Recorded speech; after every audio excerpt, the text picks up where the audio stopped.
The average millennial is not as rich or as wealthy as a Generation Xer or a baby boomer when they were as young as a millennial, and in this video I'm going to be going over 5 things that are keeping millennials broke, that way you don't do these 5 things. What's up everybody, I am Jaspreet Singh from the MinorityMindset.com, where money minds rethink rich. When I talk about millennials and money, you're probably thinking about Apple AirPods, Lululemon leggings, and extra guac. But there's a lot more to millennials and money than just buying nice things. Right now, 6 out of 10 millennials are broke, living paycheck to paycheck, and it's not just because millennials are paying for extra guac. That's why in this video I'm going to be going over 5 things that are keeping millennials broke, that way you don't do these 5 things. But before I get into these 5 things, I need you to do me a quick favor and smash that thumbs up button below, and if you haven't already, be sure to join our brand new free Discord server where you can chat with other minority mindset thinkers. This is our own minority mindset community where you can talk about the real estate market, the stock market, the cryptocurrency market, and all things building wealth. Our community is completely free, and we call this community the Guac Talk community because, as we all know, extra guac is truly a symbol of wealth. And if you want to join this free community, I got the link to how you can join our Discord server in the description below. The first thing keeping so many millennials broke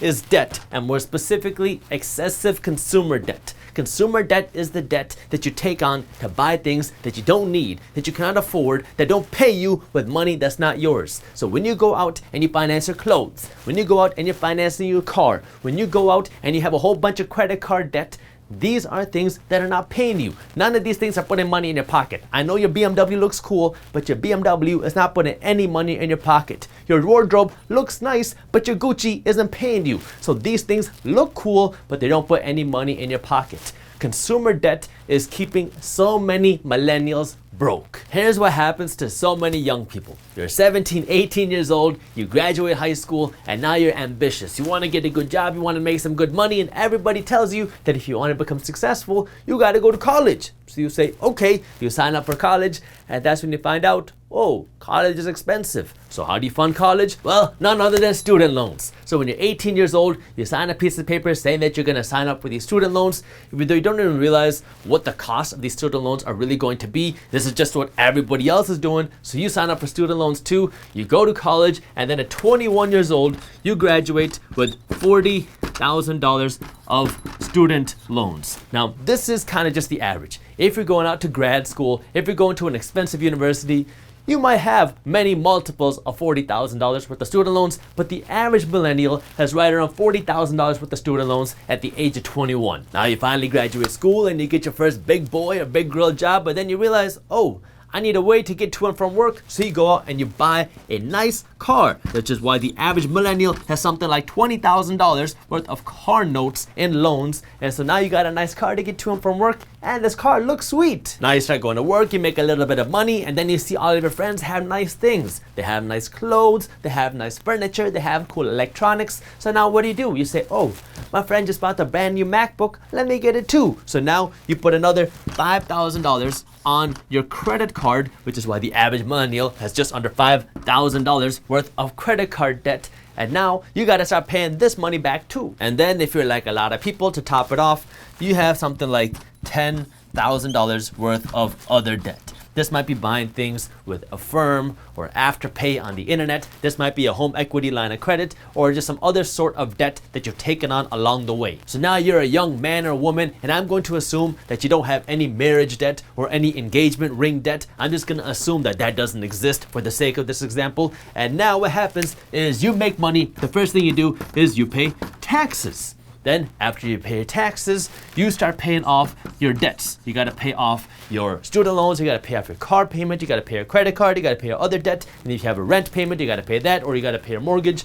And then if there's any money left, you spend it, and that's when you start thinking about, oh, what about my savings? What about my investments? This is why so many millennials are broke, because they got this whole system screwed up. They think that they need all of this debt. The funny thing about student loans is you have the majority of millennials who now regret taking on any student loans.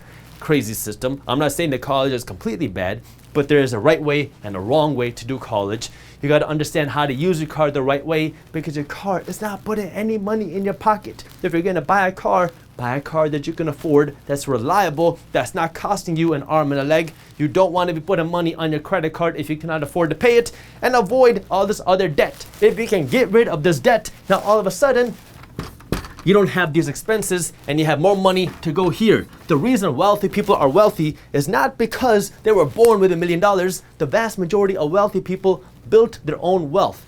What wealthy people do is before they start spending money on everything else, they pay themselves first. They invest their money and they save their money first. And after they invest and save, that's when they spend. That's what you should be doing too. You need to pay yourself first. Invest your money, save your money first. After you do that, that's when you can spend. That means you might have to downsize a little bit. That way you can live a lifestyle that you can actually afford. That way you have money to invest and save, because these are things that are gonna make you wealthy. Your BMW, your Gucci are gonna make you look rich, but they're not gonna make you wealthy. This is where everyone says, oh, all you gotta do then is earn more money, that way you can afford your lifestyle. Well, it's not so simple, and this brings me to number 2, avoid the Henry lifestyle. Henry is an acronym for high earners, not rich yet. This is a real thing, and this is a group of millennials who are making 6 figures plus, so $100,000 a year or more, and these are people that are blowing their money on trips, fancy clothes, nice dinners, vacations, and then complain that they don't have money to save or invest. This is why making more money cannot cure brokenness. Making more money has to be coupled with smart financial education, because for a lot of people what happens is they think, okay, I spend $4,000 a month, and if I want to be able to save and invest, all I gotta do is get a raise so I can make $5,000 a month. And then what happens? You work harder at your job, you get a raise, you get a promotion, now boop, you make $5,000 a month, so you have some extra money to save and invest.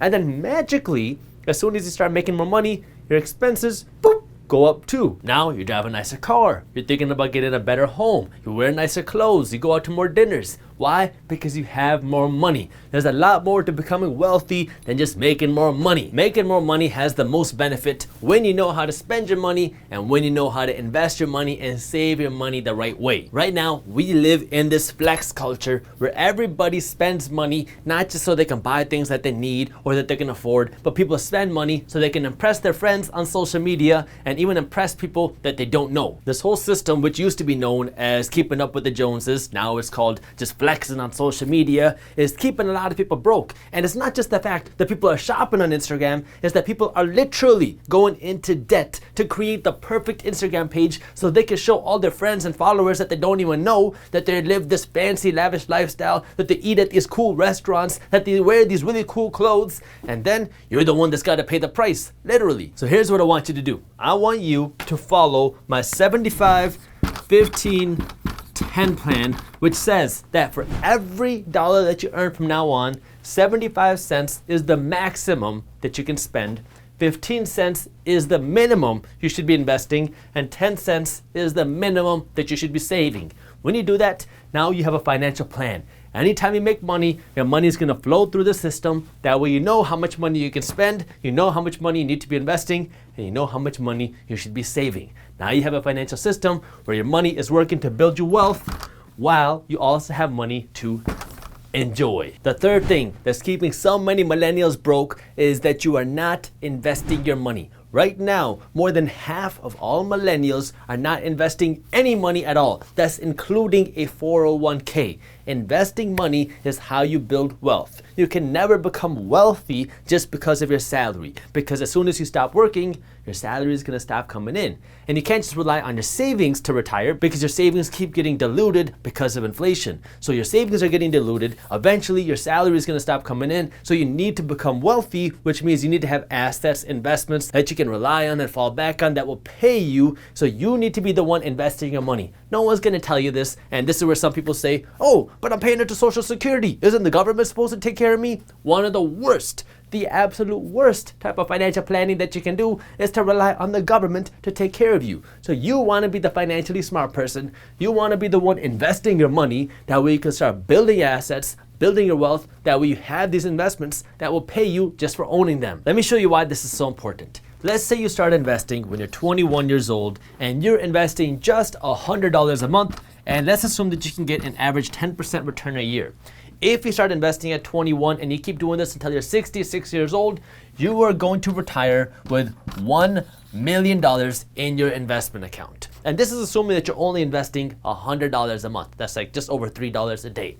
But if you start at 21 and you invest a little bit more money, now let's assume that you're investing something like $500 a month. So now you got some extra cash to invest. Now by the time you're 66, you're not gonna have $1 million. You're gonna have closer to $5 million when it comes time for you to retire and enjoy your golden years. But what happens if you don't start investing when you're 21 or in your 20s? You tell yourself that yeah, investing is cool and I know investing is important, but I'm gonna wait until I'm a little bit older, until I make more money, until I have more money, until I start investing. What then? Now let's assume that you start investing not when you're 21, but when you're 46 years old, and you do the same thing. You invest until you're 66, you can get the same 10% return, and you start by investing just $100 a month. Now, if you do this, you will retire not with $1 million, but with just $75,000. But now you're like, you know what? I'm gonna have more money when I'm 46 years old, so I'm going to invest more aggressively. So let's assume that when you're 46, you invest this time $500 a month.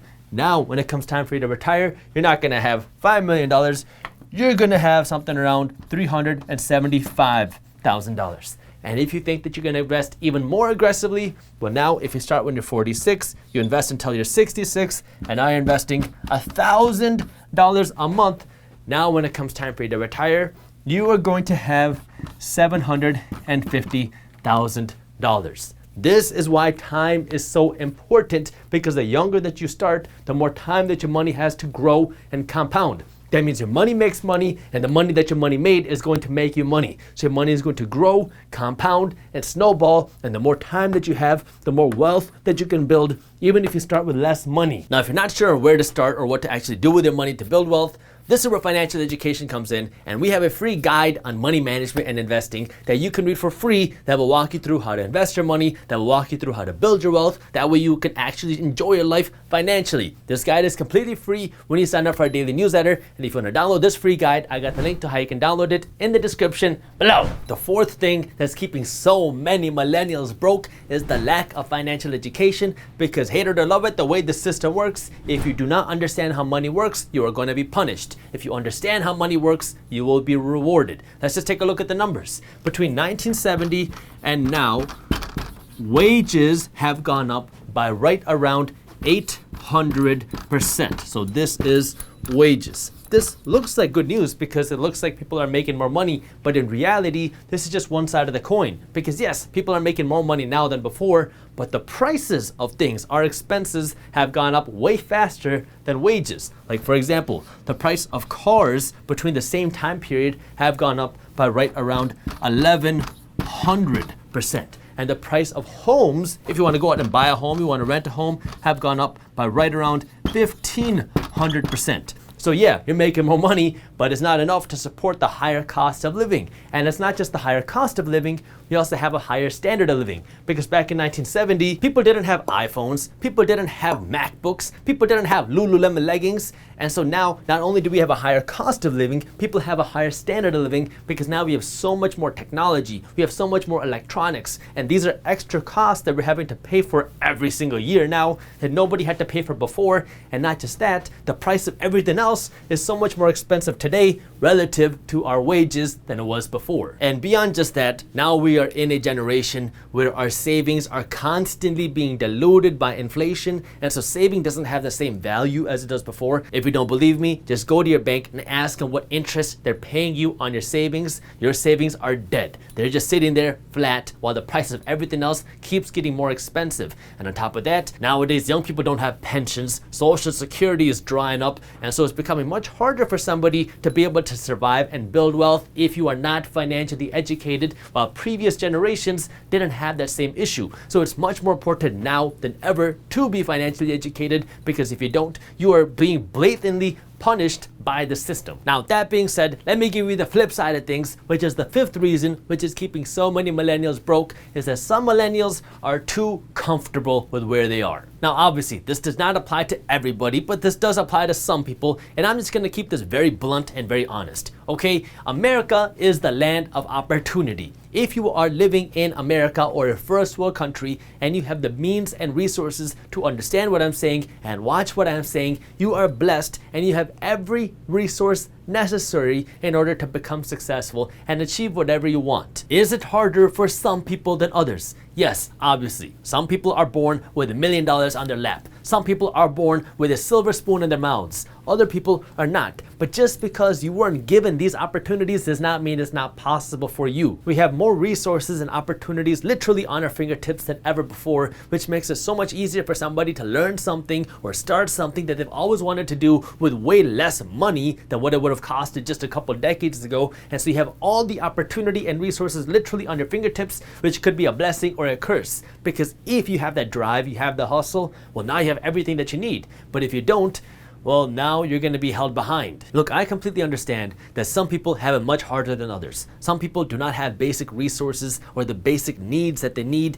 but at the same time, it is also more accessible than ever for somebody to achieve something and go out and become successful. That's why it tears me apart when I hear people complaining about how the world is kind of treating them badly, which is why they will never have the opportunity or the chance to become successful. That is just not the case, okay? When I was starting our YouTube channel, the Minority Mindset YouTube channel, I cannot tell you the number of times that people told me that this channel was not going to work because one, nobody's going to want to watch a channel called Minority Mindset. Two, no one's going to want to watch a channel where somebody that looks like me who's going to be talking. And three, no one's going to want to watch a random guy on YouTube talk about money management and guacamole. Now here we are, and the YouTube channel has over 1 million subscribers and we're growing every single day. People are literally risking their lives. And when I say risking their lives, I mean actually risking their lives to come to this country because people understand that you have unlimited opportunity here. And so you got to understand that this is the place that if you are here, you have opportunity, but you have to be the one to seize it. And you have to be the one to understand that you are in control, nobody else. I know it's hard. It can be much harder for some people than others, but you got to be the one to kind of understand that you are in control and to go out and do it and make it happen. If you have access to the internet, you have access to YouTube, you have access to Google, you have access to all the knowledge and information that you need to go out and make something happen. If you enjoyed this video, here's a video on how to start generating passive income that I think you'll love. And while you're at it, download our free money management PDF. And as always, keep hustling.